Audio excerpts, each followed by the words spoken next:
Welcome to Session 05 of the Celery series. Today we cover monitoring and troubleshooting, the operational backbone of any production celery cluster.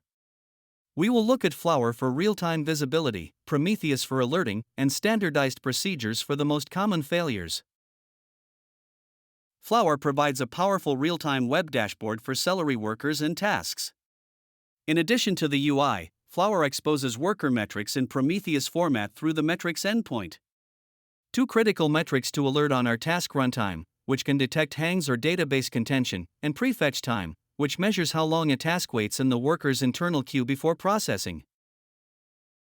Install Flower with pip, then launch it pointing to your broker API.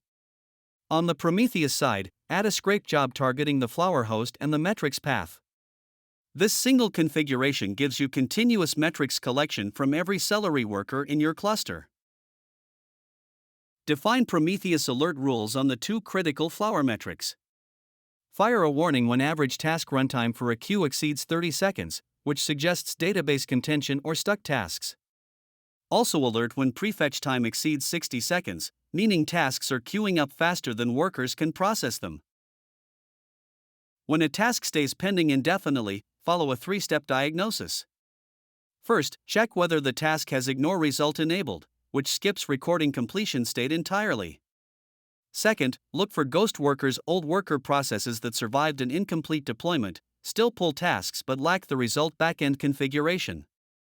Third, verify that both client and worker point to the same result backend address and database number. Start by checking the task decorator for ignore result equals true. From the shell, confirm only one worker process runs per node with an absolute PID file. Finally, compare the result backend configuration on both sides, print the client configuration and use Celery Inspect to check the worker side. Every task started with .delay or .apply async returns an async result object. The result backend allocates memory to store its state. If a client keeps creating tasks without ever releasing them, backend memory grows until the system runs out of RAM. You must call .get to retrieve the result and release memory, or forget to actively delete the task state when it is no longer needed. The correct pattern: call .get with a timeout inside a try block to retrieve the value and free the backend record.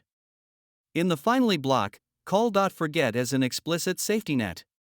A common leak pattern is a polling endpoint that calls async result and checks status repeatedly without ever calling .forget once the task reaches a terminal state.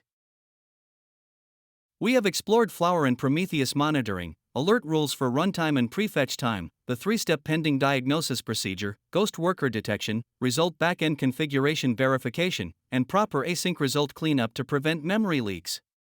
Session 06 will build a complete Fast API plus WebSocket capstone project.